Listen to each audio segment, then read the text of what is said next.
नमस्कार, मैं हूं नीलू। आज है 31 जुलाई और ईरान और अमेरिका युद्ध से जुड़ी दो बड़ी खबरें आज आपको बताएंगे। लेकिन पहली खबर जो बहुत महत्वपूर्ण है वो निकल कर आ रही है ईरान से। जी हां, ईरान के नए सुप्रीम लीडर मुस्तफा खामनेई ने अपने पिता की यानी कि अयतुल्ला अली खामनेई की हत्या के बाद सत्ता को संभाल लिया, लेकिन आज तक उन्हें किसी ने नहीं देखा है। लेकिन इस वक्त एक बड़ी खबर आ रही है जिसमें बताया जा रहा है कि वो अब इजराइल और अमेरिका के निशाने पर है। देखिए, हमले के बाद से किसी ने उन्हें नहीं देखा। अमेरिका और इजराइल ने मिसाइलों की बारिश करके आयतुल्ला अली खामनेई साहब की हत्या तो कर दी, लेकिन उनको लगा कि रिजीम चेंज हो जाएगा, ईरान में सब कुछ बदल जाएगा, सत्ता हमारे हाथ में आ जाएगी। लेकिन ऐसा नहीं हुआ और फिर सत्ता आई मुस्तफा के हाथ में। अब यही मुस्तफा अमेरिका और इजराइल की आंखों में खटक रहे हैं। ईरानी सेना उन्हें बचाने के लिए बहुत ही ज्यादा गोपनीयता बरत रही है। खुद ईरान के विदेश मंत्री अब्बास अराक्ची कह चुके हैं कि वो मुस्तफा के नए सुप्रीम लीडर बनने के बाद से अब तक उनसे नहीं मिले हैं। इस बीच अमेरिकी खुफिया एजेंसी CIA और इजराइल की मुसाद ने मुस्तफा खामनेई को तलाश करना शुरू कर दिया है, और ये तलाश इसलिए ताकि उन्हें मारा जा सके, और इसको लेकर एक महाअभियान छेड़ दिया है। माना जा रहा है कि मुस्तफा पर्दे के पीछे रहकर सख्त रणनीति बना रहे हैं, और इसी वजह से अमेरिका के साथ डील होने में बाधा आ रही है, और ईरान अपनी बातों पर अड़ा हुआ है। एक जबरदस्त विरोध अमेरिका के प्रति उसका दिखाई दे रहा है, और अमेरिका बैकफुट पर नजर आ रहा है। मुस्तफा खामनेई की बात की जाए तो 8 मार्च को उनके पिता की हत्या के बाद उन्होंने सुप्रीम लीडर का पदभार संभाला था, यानी उनको सुप्रीम लीडर चुना गया था। मुस्तफा के चुने जाने के बाद 5 महीने बीत चुके हैं, लेकिन अब तक ईरानी सुप्रीम लीडर किसी भी सार्वजनिक कार्यक्रम में दिखाई नहीं दिए हैं।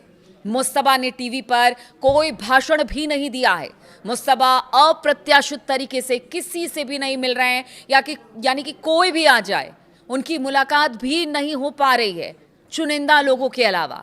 इससे विदेशी खुफिया एजेंसियों में यह सवाल उठने लगा है कि मुस्तफा कहाँ हैं, और क्या उनका ही ईरानी नेतृत्व पर कंट्रोल है भी या नहीं है। ये गाहे बगाहे ट्रंप की बातें भी हमने सुनी कि मुस्तफा है नहीं, मुस्तफा को मार दिया गया, या मुस्तफा बहुत इस वक्त बुरी तरह से घायल हैं और उनका ठीक होना मुश्किल है। इस तरह की बातें भी हमने सुनी है, और इसीलिए अब अमेरिका को लग रहा है कि आखिर जो ईरान स्ट्रेटेजी बनाकर हम पर हमला कर रहा है, या हमारा जवाब दे रहा है, या पूरी एकदम शिद्दत के साथ डटा हुआ है, तो उसके पीछे कौन है। द टाइम्स की रिपोर्ट के मुताबिक CIA और मुसाद मुस्तफा का पता लगाने में जी तोड़ मेहनत के बाद भी फेल होते दिखाई दे रहे हैं। यानी ये जो दोनों एजेंसी है, आप सोचिए, दुनिया में मान्यता रखती है इनकी ये जो दोनों एजेंसी अमेरिका और इजराइल की, और कहते हैं इनकी कार्यशैली ऐसी है कि दुश्मन कहीं भी छिपा हो ढूंढ ले। लेकिन आप सोचिए कि मुस्तफा को वो ढूंढ नहीं पा रहे हैं। मुस्तफा के आसपास बहुत सी कड़ी सुरक्षा की गई है, बताया जा रहा है, और वो जो है वो कोई भी डिजिटल डिवाइस इस वक्त यूज नहीं कर रहे हैं।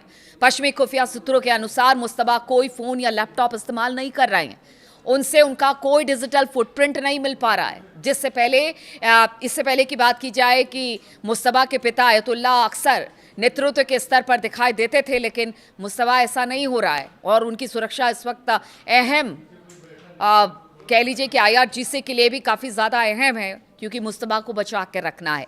बताया जा रहा है कि मुस्तफा केवल हाथों से लिखा संदेश भेज रहे हैं, और इसे सेना IRGC के विश्वसनीय कुरियर के जरिए भेजा जाता है, ताकि उनके ठिकाने के बारे में किसी को कुछ पता ना चल पाए। यानी अगर उनके हाथ में इलेक्ट्रॉनिक डिवाइस किसी भी तरह का होगा तो उनको ट्रेस करना आसान होगा, लेकिन किसी तरह का इलेक्ट्रॉनिक डिवाइस भी मुस्तफा इस्तेमाल नहीं कर रहे हैं। और अगर कभी भी कोई भी संदेश देना पड़ता है मुस्तफा को, तो वो लिखित रूप से दे रहे हैं, और वो भी IRGC और सेना के थ्रू। देखिए, इसी वजह से मुसाद और CIA दोनों ही मुस्तफा का पता लगाने में इस वक्त फेल साबित हो रहे हैं। खुफिया विश्लेषकों का मानना है कि मुस्तफा तेहरान के किसी भूमिगत बंकर या फिर धार्मिक रूप से अहम कोम शहर के पास सुरंगों के जाल में इस वक्त रह रहे हैं, और वहीं से अपना काम कर रहे हैं। कुछ पूर्व खुफिया अधिकारियों का कहना है कि हो सकता है कि ईरान किसी सुरक्षा झांसे का इस्तेमाल कर रहा हो। मुस्तफा के लगातार गायब रहने की वजह से उनकी शारीरिक स्थिति को लेकर भी सवाल उठ रहे थे। कई रिपोर्टों में दावा किया गया कि मुस्तफा के शरीर को भी हमले में काफ़ी नुकसान हुआ, जैसा मैं आपको बता भी रही थी, और इस बात की जो आशंका है वो अमेरिका भी लगा रहा है। इसके बाद CIA का कहना है कि मुस्तफा जिंदा है, काम कर रहे हैं, ये CIA कह रहा है। ईरान के राष्ट्रपति भी कह चुके हैं कि वो मुस्तफा से निजी तौर पर मिले हैं। मुस्तफा के इस तरह से गायब रहने से सेना आईआरजीसी काफी ताकतवर इस वक्त दिखाई दे रही है। अब देखिए दूसरी बड़ी खबर जो आ रही है वो किसी भी लिहाज से, ना व्यापार के लिहाज से, ना अरब मुल्कों के लिहाज से, ना ईरान के लिहाज से, ना हूती के लिहाज से, किसी के लिए ठीक नहीं है। दुनिया के सबसे अहम समुद्री रास्तों पर बढ़ते खतरे के बीच सऊदी अरब ने एक बड़ा कदम उठा लिया है। सऊदी ने पाकिस्तान, बांग्लादेश, मिस्र, कतर समेत 13 देशों के साथ मिलकर एक नया नौसैनिक गठबंधन बनाने का फैसला किया है और इसका मकसद है बाब अल मंदेब स्ट्रेट, लाल सागर और अदन की खाड़ी जैसे रणनीतिक इलाकों से गुजरने वाले व्यापारिक जहाजों की सुरक्षा करना। क्योंकि हमने देखा कि हूती किस तरह से जहाजों को निशाना बना रहा है, चाहे वो अमेरिका के जहाज हो या फिर बाकी देशों के जहाज हो, और उनका कहना है कि अब मंदेब से वो टोल भी वसूलेंगे।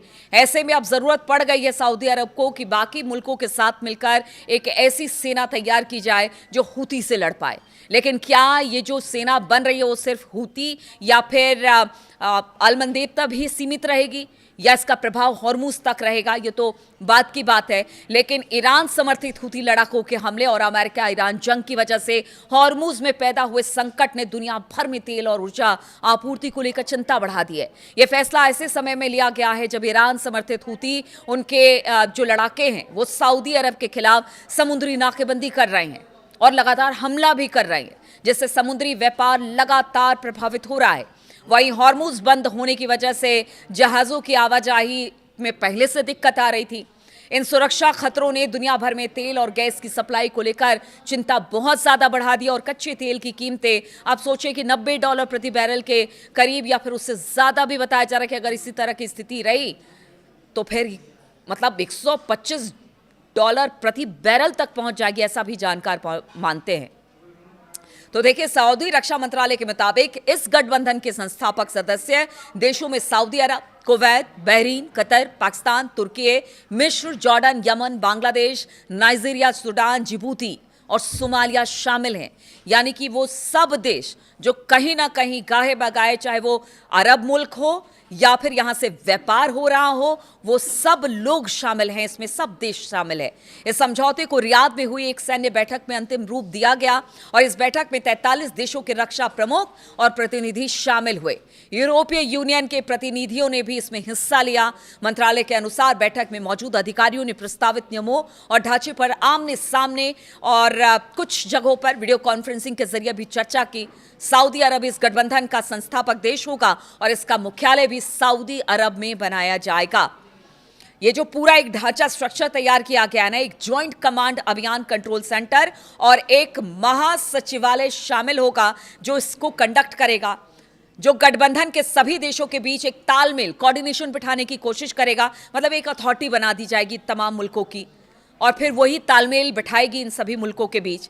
सऊदी रक्षा मंत्रालय ने यह भी कहा कि भविष्य में दूसरे देश भी अपनी अपनी सरकारी मंजूरी की प्रक्रिया पूरी करने के बाद इस सुरक्षा गठबंधन में शामिल हो सकते हैं। यानी अगर बाकी देशों को भी लगता है कि वो शामिल हो, उनके जहाज भी बाब अल मंदेब से निकल पाए, तो फिर वो भी इस गठबंधन में शामिल हो सकते हैं। सऊदी के रक्षा अधिकारियों ने साझेदारी को पूरी तरह से, एक तरह से कह लीजिए कि डिफेंस में बताया है कि हम अपने डिफेंस के लिए ये पहल कर रहे हैं, हम ये नौसेना का एक पूरा बेड़ा तैयार कर रहे हैं तमाम मुल्कों के साथ मिलकर। उनका कहना है कि गठबंधन किसी खास देश या फिर किसी संगठन के खिलाफ नहीं है। उन्होंने भरोसा दिया है कि इसके तहत उठाए जाने वाले सभी कदम अंतर्राष्ट्रीय कानूनों के मुताबिक होंगे और सभी सदस्य देशों की संप्रभुता का सम्मान भी किया जाएगा। लेकिन अब आप सोचिए कि अगर ये पूरे अरब मुल्क और बाकी देश भी मिलकर इस तरह से एक सैन्य बेड़ा बनाने की तैयारी में है जो कि बाब अल मंदेब पर अपनी निगरानी रखेगा और हूती को करारा जवाब देगा, यहाँ से जहाज गुजरने दिया जाएगा, यानी हूती को दबाने की कोशिश, तो आपको लगता नहीं कि आगे चलकर ये हॉर्मुज या फिर ईरान पर भी कुछ बड़ा हो जाए? तो क्या अब जंग जो है वो पानी में ही लड़ी जाएगी? क्योंकि दो ऐसे मोर्चे हैं जिसको चोक करने की बात हो रही है और एक तरफ ईरान, एक तरफ हूती, जो ईरान का प्रॉक्सी कहा जा रहा है हूती, उसने नाक में दम कर रखा है सऊदी अरब के। और ऐसे में अगर ये तमाम मुल्क मिलते हैं तो फिर आगे क्या होगा? टकराव की स्थिति बहुत ज़्यादा बढ़ने वाली है। और वहीं अगर मुस्तफा को कुछ हो गया तो आप समझिए कि ईरान क्या करेगा। अभी तो छोटे छोटे हमलों का जवाब इतने ताकतवर तरीके से बहरीन, जॉर्डन, सऊदी अरब, हर जगह, कुवैत, हर जगह हमला हो रहा है ईरान का, जहाँ जहाँ पर अमेरिकी बेस है। अब तो देखिए कि अब तो जो अरब मुल्क है ना, उनकी जनता भी सड़कों पर उतर आई है। बहरीन में कहा गया कि कुछ प्रोटेस्ट हुए हैं वहाँ के लोगों के दौरान, कि उनका कहना है कि भाई आप अमेरिका को भगाइए हमारी मुल्कों से, वरना हम सब के जान पर बनाएगी बातें। तो अब इस तरह से विरोध होना शुरू हो गया। अरब मुल्कों के जो लोग हैं वो भी अब इस पर अपनी अपनी आपत्ति जता रहे हैं। तो देखिए, कुल मिलाकर ये कहा जा रहा है कि अमेरिका और ट्रंप, मतलब अमेरिका में ट्रंप भी घिरे हुए हैं, इधर अरब मुल्कों में भी जवाबदेह तय करने की बात सामने आ रही है। इधर अगर एक आप 10-12 देशों की सेना बनाकर हूती से लड़ेंगे तो यहाँ अलग जंग है। ईरान तो पहले से तैयार है अगर आप मुस्तफा को निशाना बनाते हैं। तो बहुत सारी ऐसी चीज़ें हैं जिससे लगता नहीं कि इस पूरे रीजन में अभी तो फिलहाल शांति आने वाली है, क्योंकि स्थितियाँ बहुत ही विकट और विकराल है। लेकिन इसका पूरा असर अरब मुल्कों के साथ साथ पूरी दुनिया पर पड़ रहा है, और इसी बात की चिंता अब पूरी दुनिया भी जता रही है। चलिए, बहुत बहुत शुक्रिया मेरे साथ इस वीडियो में शामिल होने के लिए। आपके कमेंट का इंतजार रहेगा।